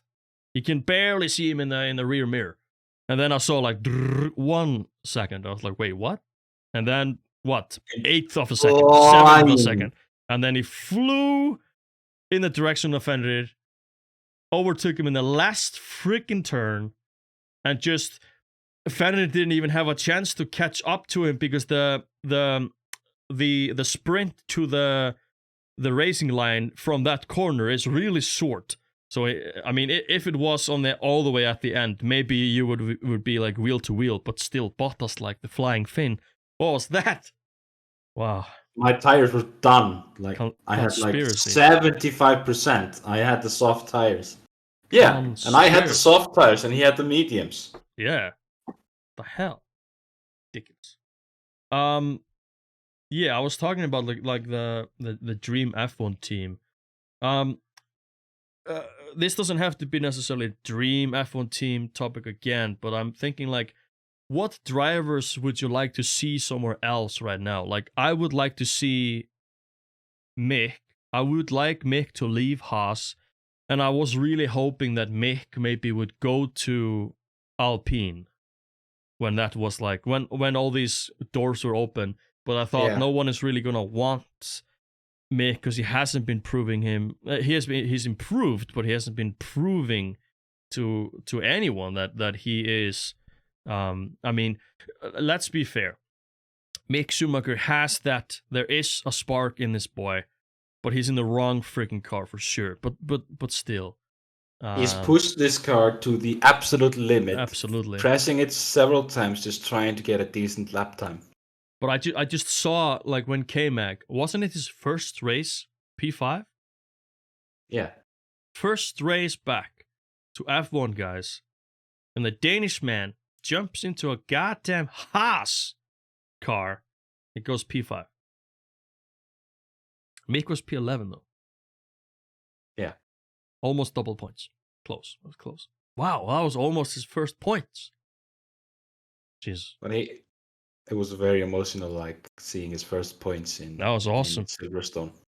And I gotta say, Mick, when we are watching P1, P2, P3 in practice, he's doing great often. Often he is high on the list, but then he goes down. But like he is. He would have been higher in the qualifying, but his time got deleted, actually. He was like 5 or 6. Yeah, he wasn't happy about it when he was going back. They didn't even inform him until he was going back in. He was asking about it. He and Vettel had the exact same lap time. Yeah. Man, what a dream team, Vettel and Mick. Jesus Christ. They should just make like a Formula 5 and just go there. Race together. The understanding here is that Michael Schumacher was such an inspiration to Vettel when he was starting. Yeah. And Michael Schumacher had an accident in 2013. And what Vettel has done for Mick is like he's become his this father figure for him on the track, essentially. Yeah. I mean, because he's always taking care of him. Because Michael can't be there. And that's another thing I feel like. I'm not saying Mick would be like the next Max Verstappen, but I honestly think for sure if Michael was there with his son in the paddock when he's setting up the Haas car, whatever car, but like let's just say Haas, like his dad looking in the car with his brain of knowledge, like looking in the cars, like when he was in Ferrari, he was often telling the people that are working on the cars what to do because he knows it's freaking Michael Schumacher. So yeah, Vettel is doing the same. Yeah, Vettel is being his daddy in the paddock for sure. And when Mick was going, you could hear it on Vettel's radio, "Go Mick, go Mick!" Like he didn't care about the race anymore. He was just rooting for Mick. So it's awesome. And when Mick, I mean, sure, this was goofy, but I think this wasn't. Of course, it was an accident. When Mick smashed into Vettel, Vettel, there was like not even anything to say like, what the fuck, make nothing. This is just racing, you know. He was first like, who was this? Who was this? He was really sad, and then when he heard it was Mick, and then it was just quiet. But doesn't matter. No, I'm not gonna say anything. Because it could have been anyone, but just because there was them, you know, doesn't matter. But I've seen, there was a time, I forgot what race it was, when the camera was a lot on. The cameras are not really often on my Haas cars. I just kind of have to look at the list, go up and down to look at my dudes. But sometimes they are on screen, and usually it's Mac or Mick. Whenever there was this one race, I forgot when it was or where it was. Mick was overtaking, but then he crashed. So he was doing insanely well, but then he crashed. Probably in the time when Mazepin was his teammate also. But that I saw there like something was gearing up. There was also a race this season where he actually pitted for softs and was going up the field, but the race stopped under a safety car. Yeah, ruining that whole thing. Yeah, he could have gone. He was like P15 or something, and he had fresh soft tires, and he was just gunning for it. He made it up to P12 before the safety car came. Yeah. And the race ended with the safety car. And I mean, he would have gone probably P10, P9, because he had really, really good set of tires for that race. He had a perfect strategy for like getting points. Yeah. And I mean, that is another controversy. In the recent races, his pit stops and has been completely and utterly bizarre. Horrible. I'm always like, Haas, what are you doing to my boy? I think they, and I'm gonna blame this on Gunther. I mean, he is probably deliberately trying to sabotage Mick. Like, yeah, I've heard there is not necessarily everything green between them anymore. Like, Gunther is a total legend. He's funny, he's goofy, and he's a nice leader, but he is he's like Ferrari's lapdog. He trusts everything they say, and Binotto said that he didn't like Mick, so Gunther doesn't like Mick anymore. Like, you know. Yeah. And since Mick is no longer a Ferrari driver, I mean, that doesn't necessarily mean guarantee a seat in Haas, but I mean, would you rather have Mick Schumacher, a 24-year-old driver who is still trying to improve, with just a drive of a legendary spirit inside him that is about to pop, I think? Or do you want a 34-year-old Nico Hülkenberg? Okay, so if Nico comes, we were talking about Gasly and Ocon. Yeah. K-Mac and Hülkenberg in the same team. Suck my balls, mate. Please don't make that shit happen, man. I cannot. Like, when I look at the races, guys, I look at my boy K-Mac. He's the guy that I'm rooting for. But then, of course, I have other drivers that I root for. When I see Lando do well, I'm like, yeah, go Lando. When I see Vettel anywhere, anytime, I'm like, go Vettel. When I see like a huge battle between Hamilton and Max, of course I'm looking at all these things, and I'm keeping my eyes on Tsunoda. I know Tsunoda is great, but just something's going on with Tsunoda, and there's a lot of drivers I feel like just in the wrong teams and this and that, but I don't want my team. I want Mick. Here's how I see it. This season, in my mind, is the real rookie season of Mick. Because when he was with Mazepin, that wasn't rookie season. That was a rookie season stuck with an asshole the entire goddamn season. Now he's gone. Forever, for sure. Even though I heard some rumors that he wants back in. But Mazepin, that's not how it works. If you want in, sure. No one wants you in. No one. Exactly. Have you heard all these on boards when people are just like talking smack about Mazepin every time. Like, why is he on the grid? He shouldn't be here. Like, this guy, everyone freaking hated this guy. It just, how he looks, how he sounds, how he talks, how he treats other people around him. Like, you can see all this in Drive to Survive. Netflix wasn't even trying to shine some light on Mazepin that he was a decent guy. He's just not. And I mean, that came with because his father was the main supporter with the Uralkali name. Yeah, oh man. And the best thing they did was to get rid of them. And I mean, they got K-Mag instead. It And was great. They have a new sponsor now, so they have a proper budget. I mean, why not take one more season and give Mick a decent car? Absolutely. And give him something he can get some points with. I got a mini champion, K-Mag, limited edition.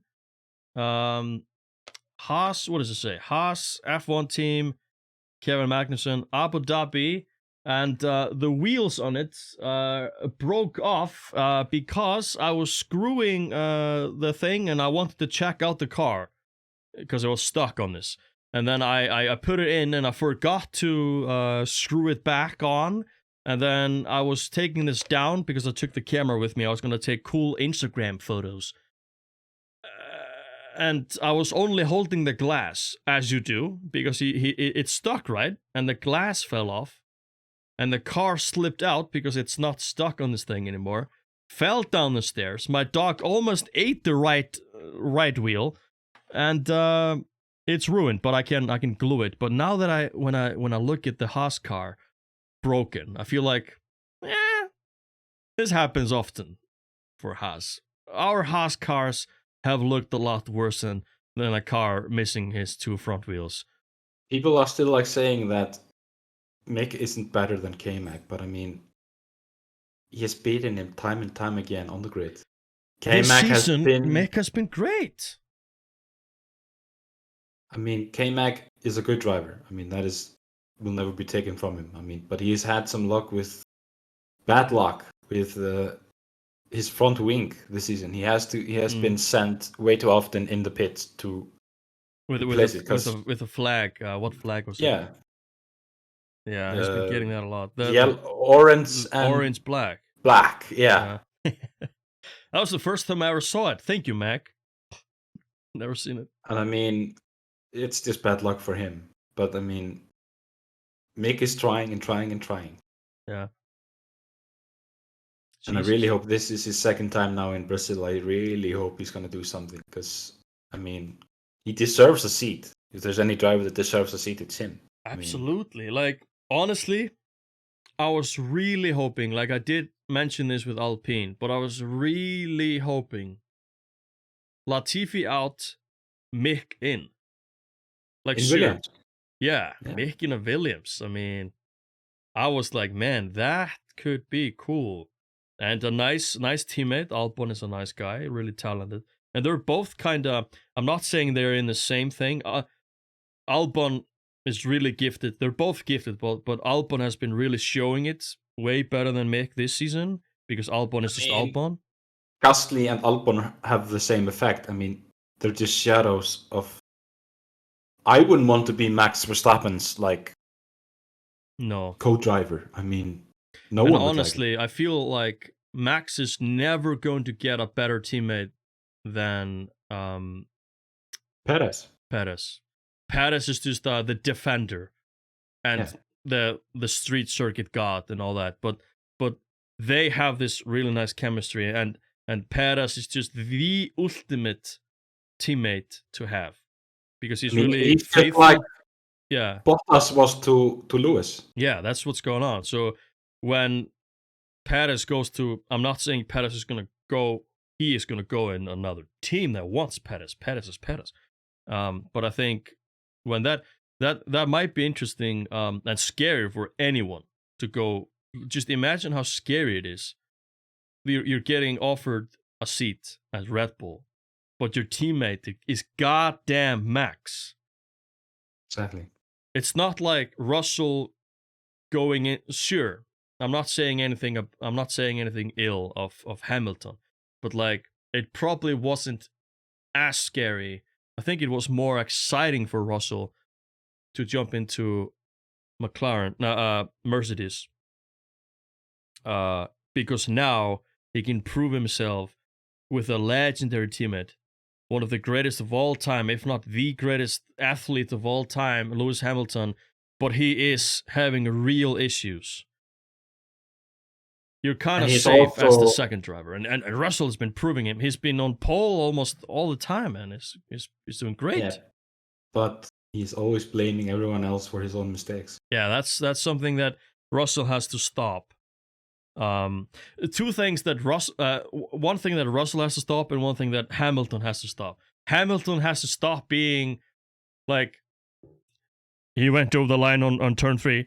Oh, he did it again on turn 11. Like, why are you being the judge? I mean, sure, the FIA is not doing a great job, but I feel like they're complaining so much, too much complaining. Russell specifically, all these goddamn complaints. Stop complaining and drive the car, please, for the love of God. Or do it like, at least do it in a fun way. Do it like Tsunoda. Just scream something and whatever. Yeah, Tsunoda is awesome. Every time I see that bastard, I'm like, yep, that's a legend right there. So would you say your K-Mag is your ultimate favorite driver? Yeah, K-Mag is my favorite, but I feel like I just have this attachment to him because like I have the hat, I have the model, and he's the first one I picked. He's like my first Formula 1 experience guy that I root for. But I'm not rooting for the team. Like, he is just in Haas. Yeah. So when I'm looking at the races, I'm not looking at Haas. Sure, I'm looking at my boys, but they're not really often on camera because there's not... Well, Mac is sometimes, like, fighting with some dudes. He's not afraid of that. Even if it's Hamilton, wheel to wheel, he doesn't give a crap. That's cool. Oh, he just damages his front wing and he has to. Yeah, he just has to damage his car all the time. But, like, honestly, I was thinking about this in F1 Manager. I took over Williams. And like I was looking at like Mick. So I would like Mick to be in Williams, and I would really like K-Mag to go somewhere else. I don't want K-Mag to be in Haas. I just wonder where it might make sense for Mag to be. Like, maybe he would be nice in a Williams, but I don't want my team to just switch teams. Like, I want them both to go separate. So like maybe Mick in Williams and Kevin in like maybe Alfa Romeo or something. I don't know. I think they both need different teammates. They are nice to each other. K-Mag is a nice mentor, I guess, but still, Mick needs someone. Mick needs a different crew and a different crewmate. It's not enough for Mick to have another team guy in another team helping him out and rooting for. He needs a teammate to help him out. Man, Mick he needs a new team, and he needs absolutely. He needs a fresh Williams. start. William needs him. That's what I'm saying. Yeah. Bye Latifi. Hello Mickey. I would put Sugan Yu in a Haas, and I would put Mick with Bottas. Yeah, that would be cool. K-Mag and Joe. I just really like Joe. If honestly, I think if I didn't pick Mag and I was still pondering, figuring out, I think my dude would be the Chinese man. And then you of course have now Nick de Vries in I forgot to talk about that, guys. He impressed me so much, and just everyone. He jumped into the same car. Jumped into an Aston Martin, then jumped into a Williams last second and raced. Outscored Mercedes. Latifi. Yeah, Mercedes. And I think it was just so perfect for me because the team that I was almost picking was the first team I ever thought about picking was Williams. And there this is. He is. This guy. Nick DeFries. The sexy boy. The golden boy. And I'm just so excited for him. Oh, look at that smile. Look at his helmet. He has an interesting helmet. I want to know the story behind his helmet. Why does he helmet have all these... Why is that color scheme on his helmet? And I wonder. I don't know. But you probably guessed who my favorite driver is. What did I say? Sexy boy, the golden boy. Oh, the Lando. Is it the Lando? No. He's a sexy boy. Your favorite driver... Wait, am I supposed to guess your favorite driver? Have I said it? Yeah, we've talked about him. Vettel. You know this. Yes. My all-time favorite driver and 2 races left. Yeah. He's leaving. We both put our bid in to go. Vettel is offering fans to bid to put their names on his helmet for his last race. And a picture. You could be in a small picture on his helmet on his last race. Imagine the Leikjarinn F1 picture on his helmet. Jesus. And like a Twitch link. Exactly. And like... So it's a cool idea also. And that's just so Vettel to think of this. I don't think anyone thought of this for him. He probably thought of this himself. Yeah, and everything is going to his helmet. Everything is because he's auctioning off. It all goes to like his environmental cause, which he's starting. But like, yeah, Vettel is not going to be like, "Hey, I want to be on my helmet, bastards, pay me." No, it's just all. This is for us, and for the planet. It's just 101 Vettel. It's just him. I mean, my biggest regret is not beginning to watch Formula again sooner to see like Vettel's Ferrari years. I mean, I never saw anything of that. That is my single greatest regret because I believe that Vettel is the greatest driver. For me, he is the greatest driver of all time. Have you listened to the Patreon story time about Vettel? Yeah, I know. Yeah. I've just they were going into so many things, and I was in like a prammi, which is like a huge house out on sea, which all the feed goes to the fish and all that. I was cleaning it, so I was there for like 3 hours, and I listened to the whole thing. And many times I just stopped the vacuum cleaner, and I was like, really? No way, that can't be true. Like they were talking about some stuff about Vettel and his karting career was just like first place, second place, first place, DNF, first place. Just, yeah, this guy was on another level, man. And, man, crazy Germans. Yeah. I feel like they have to do a Vettel documentary. I mean, they fooled me and everyone else. There was this huge, nicely hey, a dog! His name is Vettel! Make a sound, doggo. We are both dog. My dog has to meet your dog. You should buy like a Aston Martin clothes on the dog. I tried to somehow put clothes on my dog, which is not gonna happen. Man. Does he have a name? Vettel? Her name is Orca. Energy. Oh, energy. ERS. she's ERS. ERS. My dog is like, what should be my dog Pegasus fat pug be something compared to F? He is wet. My dog is wet. Never used, useless, fat and slow. That's my dog right there. But I love it. I even named my team in F122. It's called Pegasus. Okay. We are currently not doing so well. Also in F1 Manager, I really want them to add my team. I want to make my own team. I want to put my own livery. I want my dudes to have custom helmets. And they could do it like in F122, the game. Like when you win a race, there's like a guy that screams, but it's always the same voice.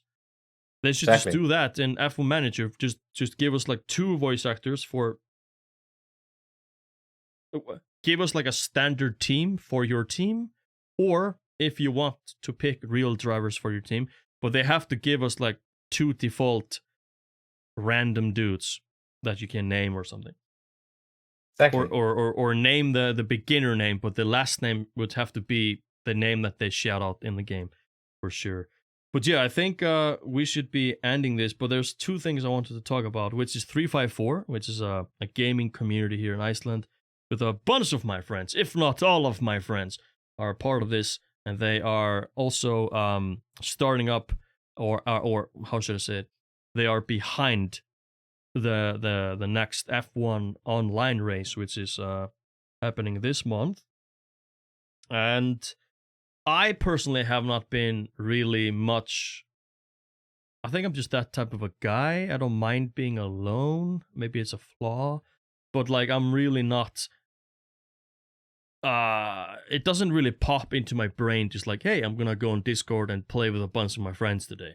I am more like, I come home after work, or I start my 7-day my 7-day break, and now there's so much stuff I've been thinking about in my head during my 7-day work that it doesn't fit in my brain to go on Discord and play with my friends. But then the other day I was like, you know what? I'm gonna message Fenrir. I'm gonna ask him or demand from him to jump in the Alpine with me and drive in Formula 1 with me. But then I was like, you know what? No, I should also do a podcast episode. And here we are. This is what happened when you reach out, finally, when you open your mind out to friends. So... And we still have to come together and watch a race together. Oh, yeah, yes. We... Let me see. Brazil is now... I'm going to have to be here because we are going to go to the city. I'm actually going to have to watch the race in the city. Mm-hmm. And then we are doing a lot of stuff. We're doing a lot of baby stuff, which is something I'll talk about in a vlog in the future, because I want to do the vlog when stuff happens. Won't make sense unless it is. So, yeah, we're doing some baby stuff in the city. My dudes, my kids, my viewers, my fans, the community. What should I call this? But we might, you know what? I'm gonna check if the last race is on, if the last race is on a day where we are both on a break, there's nothing stopping us from just meeting up and watching the last race of Vettel together. I'm working that day. You're working that day. Mm-hmm. It's a shift week for us. It's a shift week.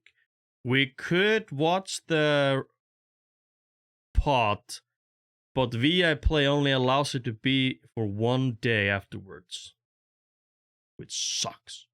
Yeah, we just have to wait for the next season. Yeah. We could take the opening race. Opening race. Hell New yeah. drivers. No Latifi. No Latifi. Nick is in. Oh, by the way, I'm super excited for Nick DeVries. My boy, my man is K-Mag. But my interest next season and my eyeballs are going to be on. I'm going to be watching McLaren very closely next season, because they have Piastri, Lando Norris and Oscar Piastri. How do you think that's going to be? I think they're both really like tough. What I mean is like Lando is mega talent, but he's also really hard on himself. And I think if another teammate is similar to him, there might be some rivalry because they both want to be the guy. Yeah, Lando is gonna be that guy, but like, what if Piastri does really nice? Could you name like your 5 go-to drivers on the grid right now? My go-to. I'm gonna skip K-Mag because everyone knows Kevin Magnussen is like my guy. So without him, I'm gonna say Guan Yu Zhou. Lando, Russell, Ocon.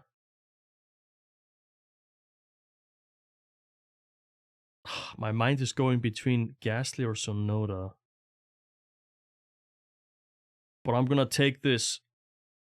The last guy, I'm gonna take this away. What people might think, and my eyes are actually often on Alonso, just because it's just always a joy. I was laughing and crying for him when he was like, "What a race! What a season! Let's go, guys! Let's go!" He was like really in the zone here. His heart was in the race. He was like, aiming like P8, P7, like, "Alonso, go, go!" And then engine failure. And he was so angry. I was laughing because he was like, they were showing him walking out. He was like, I'm doing hand movements for people that are listening. He was like, he was so angry, man. He was punching the car and everything. He was so disappointed. This is the second time his like engine just like kaboom. You can actually see. Drive. He is such a driver when he pops off, but then the car fails him. And this just shows the unreliability of the Renault engine. It's just like, it's fast, but it only lasts for a race or two, and then it's just kaput. But I think we proved in our co-op race in F1 against the AI, 50. It's at 50. But honestly, Bottas was like 90 right there. It's brutal. He was 100. It was 100. Just like, boom. We are bringing Alpine back to greatness. Wait, first race. You took P1. I was Paul. P1, but I think I only took P1. I'm not going to say easily, but I was leading the race easily, but then I had to pit, but then I skipped the pit window and I took the next lap. And when I pitted, everyone pitted. If that would have not happened, then they would have all gone past me and I would have had issue only claiming P3, P2, and real fight for P1. That's the only reason I was in P1. It's just because I pitted at the right time. I was P7 first race. I went from P18. Yeah, I went from P18 to P7. 18. You were doing who can I think about that? I was doing a Checo Perez when you won from Perez. Last you were doing a Perez. I watched on board when he was going. I think he was just going last to P4 or something. And I was just watching. It was like watching someone play for a Formula 1 game on easy mode. It just wasn't enough laps to go further. He could have gone P3 or whatever that thing was. He could have taken more cars. Oh man, Perez. That is also someone I keep looking at. But I really want Perez to leave Red Bull, go to a team that is around him. I want Perez to shine more than... But that is a testament to Perez, that Perez is shining and people are rooting for Perez, even though Max Verstappen is there also. That's just how good Perez is. And it's so nice to see in Drive to Survive. Mexico's Minister of Defense. yes, that's true. Oh, and man. All the proof to show that is last year's race in... Yeah, when he let Max pass, and Max was like, what a legend. And he was defending against Hamilton, man. I mean... No world title if Perez would have not defended like 3 laps in a row. Like a lion. Oh, man. Max Verstappen was, 10 seconds behind. Yeah. And finally, when Hamilton got past Checo, he was in their rear mirrors. It was like... and then he let Max pass. And it was really cool in the Mexico race, which is one of the most boring races I've ever watched. In the end, when people were booing Hamilton, did you see... Perez put up his finger and I was like doing like a no to the people of Mexico, and like they were booing, and then Perez did like no, and then everyone stopped. There was like no more booing. That's the power of the Minister of Defense. Oh man, he's just really respectful type of guy, and I was watching a video about Perez when he was wearing pink, when he was in that, what was the name of the team? Racing Force India, Racing something Force like that. India. Man, he did really bad and really well there. And I was like trying to figure out how did they pick him to Red Bull? What was it that they saw? And then when I watched Drive to Survive, I was like, oh, I see. He went from P20 to P1 great. in a single race. Yes. Unbelievable. He is a great driver, and I mean, Checo is like, yeah. And it's just he's so passionate. Like, there's a speedrunner that I watch often. His name is something Mexican. That's what I'm gonna come with a weird prediction for next year. What is it? I'm gonna say that Charles Leclerc is gonna win the World Championship. That would make Matt from WTF1 happy. He's a Ferrari fan. By the way, that's the main podcast that I listen to now for F1. WTF1. And like, he's one of my 5 like go-to drivers is Charles Leclerc. I mean, he is a really good driver. I don't know why I didn't pick passionate. Leclerc in my list. Leclerc is... I'm gonna just go ahead and say it. Max is a beast, but Leclerc is not far behind Max. He's just in a really bad car at the moment, Leclerc. Max is just one with his car. His car is freaking unstoppable and ridiculous. Leclerc is a beast, unstoppable, unbelievable to see that. Yeah, I highly recommend that just everyone go on YouTube. Leclerc, F2, Formula 2, comeback. I couldn't believe what I was looking at when I saw this. Ferrari strategist. There's nothing more to say. The beginning of this season, Ferrari was dominating. Charles Leclerc was a beast. He was a beast. In every single when I was starting watching Formula 1, my first time ever watching the first races, and then I started like in race 4, I guess, I started to look at practice because I wasn't interested. Well, I was interested, but I never had the time. But then I was like, you know what? No, I'm gonna did it. It's a race week, baby. I'm gonna watch all the P's and all the W's and all that. All the W's. No, all the P's and all the Q's. All the P's, all the Q's, all the R's is what I mean. Yes. W's? Oh, the William. I guess I'm thinking about the William still. And the S's, the sprints. And the S's, the sprints. I'm so excited for the sprint. It's on Friday? The sprint is on Saturday. Oh. But that means that the qualifying moves to Friday. Oh my god. So we have P1, P2, and then we have qualifying. Then it's P3 and a sprint, and then the race. This puts a whole new perspective on the weekend, actually. Because they only get 2 practices before the qualifying. Wow, I'm about to see this this hasn't happened any time during the season. Yes. Oh my god, guys. There have been 2 sprints. I'm gonna quote. There was a couple of races I missed because of my job. So there's actually I have not watched every race. Okay, I think I've missed like 4 races this season. But I watched the highlights. But I'm gonna quote my boy Alonso. What a race! What a season! And then his engine went up. It just pains me. He was just so enjoying himself and just going up the field and overtaking everyone who was anyone. Didn't matter who he was. So, what would your ideal Vettel documentary? Do you want it to be Netflix? Do you want it to be not a movie, but like 4 episodes? Or there's so much to talk about this guy. I just want a big movie and like quotes from him. I just want it well done.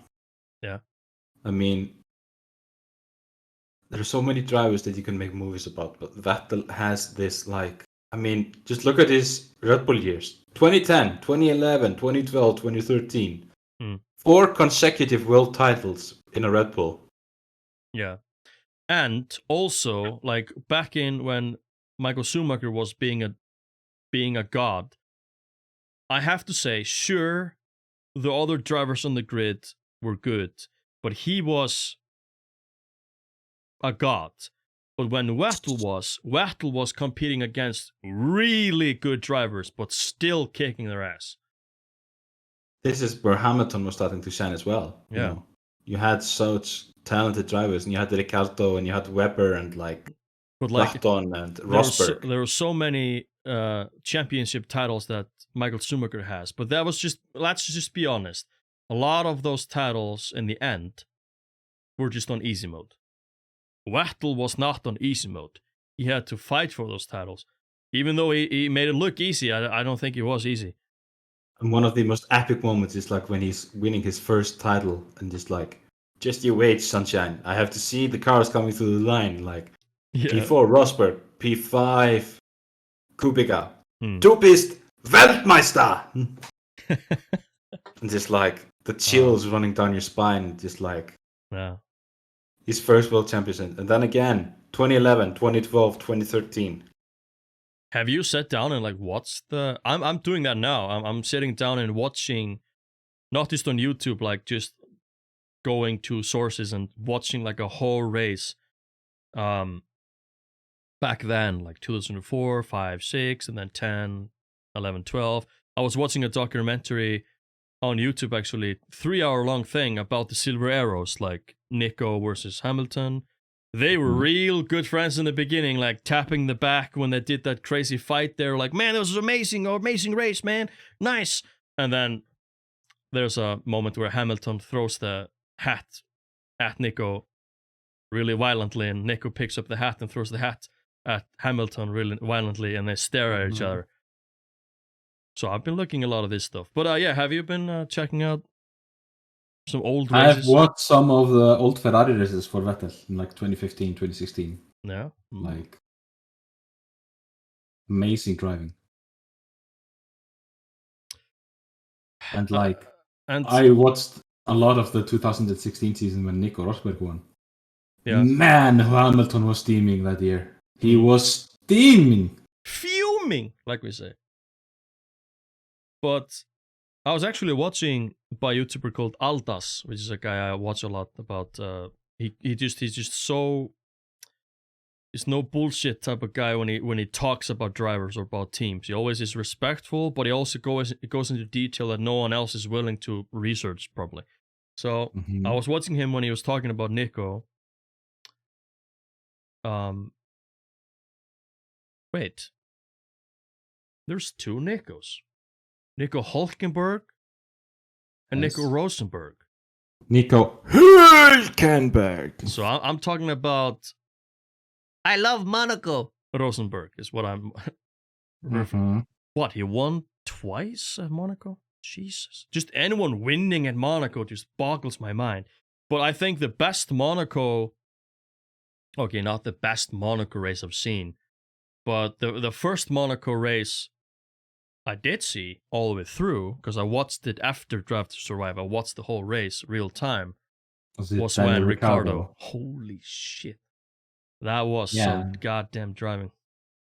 And he wasn't on a proper car. He had like, I don't know, he had a driver on his tail the entire time. And he was always talking about like he felt like there was something wrong with the right or the left wheel the entire time, but there was no time to stop, because if you stop at Monaco, it's over. Game over. So I think the last little topic before... That is like, Monaco is the track where you have to do really well in qualifying. Oh my god, yes. Qualify is the race. Yeah. Basically. Holy crap. So I wanted to talk about, before we end the podcast, we jump over to the chat. There's a couple of people here in the chat. Yes. And I knew this podcast was going to go above 1 hour. And honestly, I wouldn't mind sitting here for like 5 hours, but we got dogs, they have to poop and shit and piss, and we need go food. to the store. We need food. I need to go to the store and stuff. But maybe we are probably gonna meet after this podcast recording. Alpine needs us. Yes, I know. I'm gonna order myself a new set of pedals. We could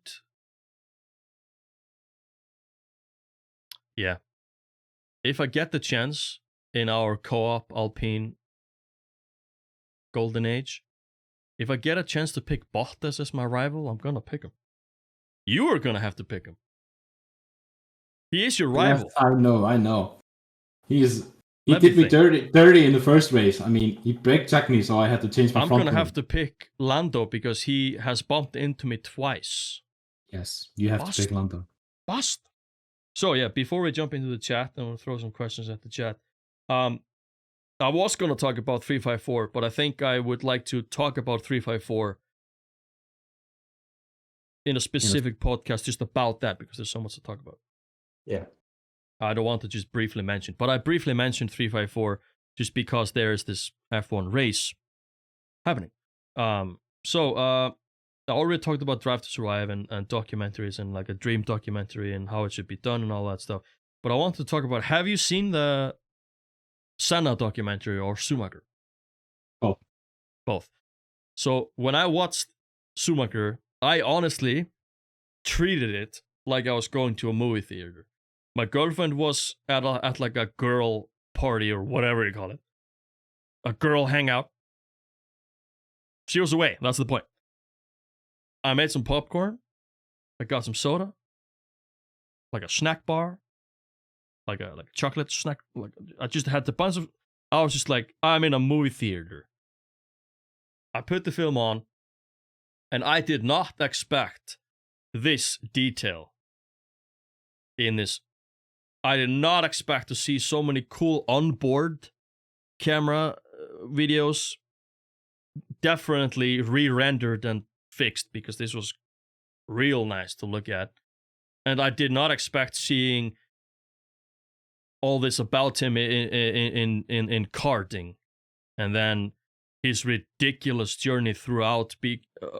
Like I didn't know. Of course, it's a documentary, but in my mind, I didn't think they were gonna go back and show us the Michael before the beast that we know today. And I did not think they would have the balls. They did get the approval from the family, of course, to show and talk about the accident.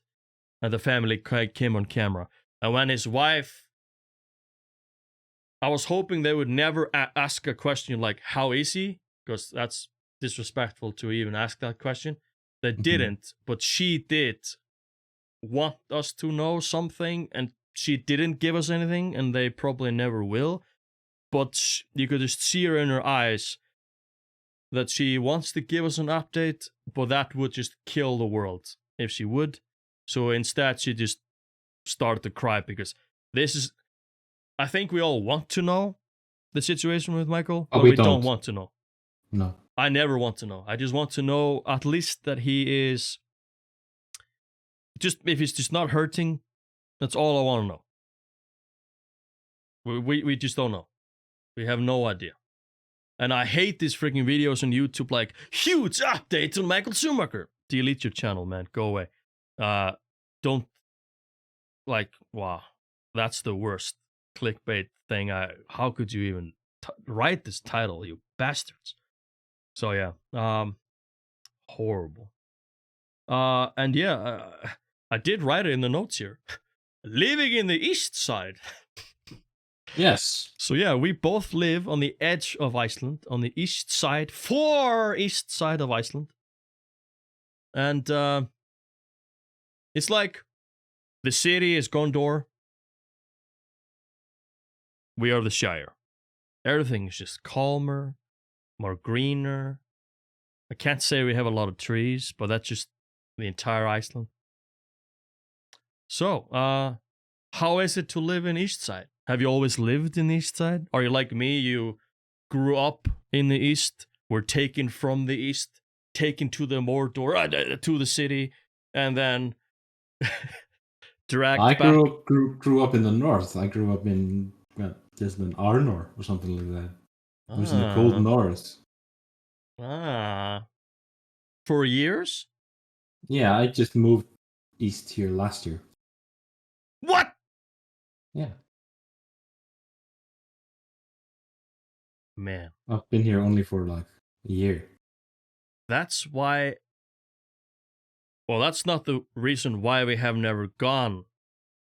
The main reason why me and Fenrir have never gone to meet each other, relatively new news to both of us, that we live close to each other. Because I've always been the guy that lives on the east side of Iceland. Everyone is far away from me. Like when Game TV is like, hey, could you come to the studio tonight? Yeah, give me 9 hours. No. Like, I live on the other side of Iceland. That's actually something that happened when I was living at my dad's place. This is like maybe 5 years ago when I went on the Game TV show and London came over here. London is like a TV station in Iceland that they go to all the places in Iceland and talk about interesting people and stuff like that. And there was a time where I was streaming a lot for Game TV before all this stuff happened with Game TV now, where they have all these groups and it's quite big now. There was a time when I was streaming for Game TV before that happened, and Ole, what a legend, man! He's the Vettel of Iceland. He told me like, hey, you could come to the studio and record some stuff in the studio in your like days off. This is before I got the job that I have now. And if I had the job that I have now, I would have driven to the city, stayed for 5 days, doing Game TV stuff. Not a hesitation in my mind, because I would have those days off. What am I going to do in those days off? Say no to Game TV and not go? No, I would have gone. Every day of the week, I would have driven to across Iceland to do some stuff for Game TV. Not a hesitation, but because I had a different job back then. I had a job where I was these normal jobs. I would just say like, what is it, like 9 to 5? Mine was 8 to 4 p.m. It's just like daytime jobs. Basically. Yeah, just a normal. But now me and Fenrir are in a little bit of a different situation. We work both 7-day shifts. Yeah. And then we get 7 days off. Yeah. And sure, I'm trying to explain this to people, like when I'm trying to make content for YouTube, like, you have 7 days to do this. Actually, no. I got 1 day to just come back to reality, because we've done a shift. You need 1 day to just come back. You just need to recharge the batteries. Yeah. And then after that, there's also real life. Mm-hmm. Like, there's laundry, there's my dog, there is just me wanting to go to the hot tub for like 2 hours instead of editing something for 2 hours or writing a script for 2 hours. But then usually at the end of my 7-day break, when it's like 2 days left, my head and creativity is at its peak. Like, I'm writing a script, I am editing something, I am thinking about this.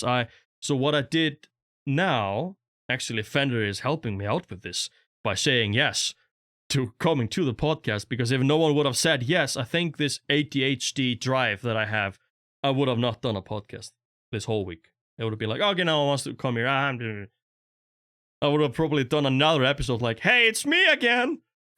Just me. Let me explain more stuff about me. So yeah, I want to thank you for opening up my creativity drive. My DRS. Yes. I need a DRS hat. Have you seen the DRS hats? Yes. That's the only thing I want. I'm gonna ask my girlfriend for that for birthday. She doesn't even have. I don't even have to explain it to her. I might have to explain to her how it works. And I have to explain. I activate the flap and I go faster. It's okay. Yeah, I might have to explain to her by actually going outside and running and then doing it. Maybe not. So, yeah, I think I'm just gonna call it quits. I'm gonna stop the podcast now, but we're gonna do off stream, off recording chat with a chat here before we both go and get something to eat. So, Fenrir, I just want to thank you for being my first guest on the official restart, reawakening, beginning of Leikjarinn podcast, episode 1. Episode 0, by the way, is also out on YouTube and Spotify. It's just me talking about me. And I actually spent 8 hours editing that video because there was a lot of stuff behind the scenes that I wanted to show that I had to film the day before. And then the camera died and all that footage got corrupted, so I had to record everything again. And I didn't have any time in the day or next day or the day after that to do anything, so I had to sit down and edit the entire thing in one sitting, 8 hours. This is a little bit different because I have a guest, so we can pop off each other. Last time it was just me talking to a camera and the mic. It was weird. It's not as weird as it sounds because that's what I do when I stream. But it is weird when you know you're not live. Let's just say that. So yeah, thank you so much for dropping by on the podcast. Thank you for having me. Thank you for inviting me. Yeah. Well, it was more of a demand.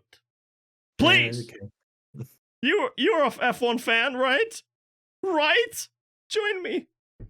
No, I was thinking, like, who should I talk to F1 about? And no one else came in my mind, even close. So I was like, yeah, it has to be Fenrir. At least to pop this off, start this off. So, and he is in the team with me in Alpine. We're Alpine drivers. Yes, he's the Flying Finn, and yeah. What were you? You were. I'm Carlson. Carlson. Why am I the Flying Finn? Did I pick that? You're the Flying Finn. I'm the Flying Finn. Bot is so funny that I am the Flying Finn, and Bottas clearly just does not like that in the game. Nope. He is going after us. The entire freaking season is gonna go after us. What a bastard. Is there a track in Finland?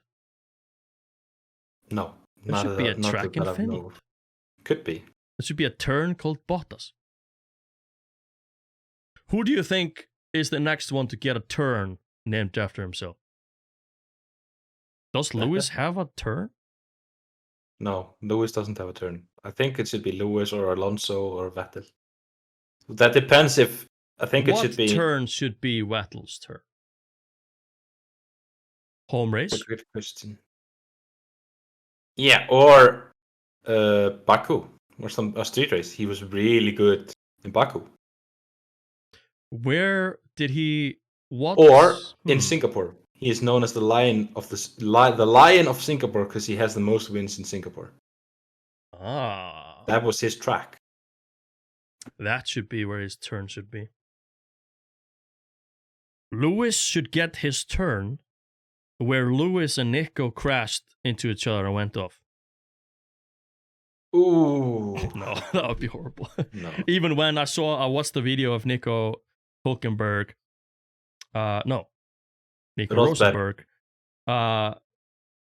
When he was like, he does these videos, highly detailed videos on YouTube, where he's going to like, he calls it like a track analyst. He goes through every single track and shows and talks about history. It's really cool. And then when he is going to this specific turn that I'm talking about, he's like, you know, actually, I don't really know much about this turn. He just goes past the turn and skips it. He doesn't want to talk about this turn at all because it's one of the craziest moments in F1 history happened there. Yeah, let's not talk about this turn. Let's just keep going, you know. Yeah. My setup is not made for this turn. Yeah, your setup was gone when you made that turn. So yeah, this is the end of the Leikjarinn podcast, episode 0. Me and Fenrir are gonna join again for sure. It doesn't have to be F1, it can be anything. As you guys heard in the beginning of the podcast, Lord of the Rings, Middle Earth is deep in our hearts, and probably a lot more stuff that we can talk about. So my podcasts are always just gonna be not necessarily hand-picked, because who am I to hand-pick anyone, but I got some topics that I don't really have anyone else in mind. So I usually, if you get a message from me, hey, you want to be on a podcast, and then I tell you the topic, there is a reason why I'm sending you specifically, and please say yes, because who else am I going to ask? So, yeah, guys, thank you so much for joining. I am going to stop the recording, but I'm not going to stop the stream, because we are doing this live on Twitch, and we're going to jump over to the viewers a little bit before we both go and grab a bite. So again, Fenrir, thank you so much for joining me, and if you have anything to say, now is your moment to shine. Go! Thank you for having me. If you're not a fan of F1, check out Drive to Survive. And just watch a race, honestly. Yeah. And just see the the cars are so much more different this year, and just like watch it. If you have any remote interest in anything motorsport like connectivity, just watch it. And if you're Icelandic, don't even think about watching F1 without jumping over to Viaplay and listening to our Icelandic commentators, Kristján, Einar, who is a Formula 3 former driver. And if you think he doesn't know, what am I trying to say here? If there's anyone that knows anything about Formula 1, it's him. There actually should be a documentary about Kristján Einar. They did it in Pitton. They did a small history, but I thought the entire time I was listening to it, I was like, please make a documentary about Kristján Einar. Mm-hmm. This is a huge thing. Unbelievable huge thing. And it just had to happen in the middle of the money crisis of Iceland. So, yes, I think he would have gone way further. And who knows? Who knows? And Bragi, legend, Tuxedo Man. And they're just a fantastic combo together. And Bragi should get a documentary also. Everyone should get a documentary. Yes. So yeah. And also, honestly, I would love one day for me and Fenrir to get a chance to commentate an F1 race. He would be the knowledge guy, and I would be like, you know what, guys? I'm so glad Latifi's not here anymore. That's all I'm going to say during the race. He's going to do some crazy analysis on the turns, on the setups, on the stuff happening, and I'm going to be like, yes. If you look over at... I'm Sebastian Vettel! Sebastian Vettel! I'm like, oh, look at K-Mac. P18. Oh, he's fighting for P17. No. And then people are like, why isn't Leikjarinn commentating on the race that is on screen? And he's talking about Haas. It's because Haas is never really on screen, and I'm just commentating from the numbers on the screen, so, yeah. Yeah. Don't really see my dudes that often. But anyways, I'm a talker. It's early in the morning. We actually woke up, 9? Yeah. a.m. This is in the morning, guys. And the time is 12 now. Yeah, so. Guys, thank you so much for listening to and watching. This is video form, audio form of Leikjarinn Podcast, episode 1, featuring Fenrir. Fenrir is a wolf, Norse mythology. Have you seen him in Thor movies? Wasn't it Fenrir that was on the bridge? Yeah. And Hulk jumped down? Yeah. The wolf that Hulk punched is basically Fenrir's using it. Yeah. That's all you gotta know. Not it's a one depiction, but yeah. The great wolf from the Norse mythology. And who knows? Maybe me and Fenrir will do a YouTube videos on our journey. Maybe mid-season Alpine, maybe some other team, or maybe we'll plan something else for it. Who knows? But anyways, thank you guys so much for listening, and I'll see you guys in episode 2. Who is my guest in episode 2? Who knows? Here's a sneak peek. I have no idea. We'll see. So Fenrir again, thank you so much for joining, and I'll see you on the track. Yes. Thank you. See you guys.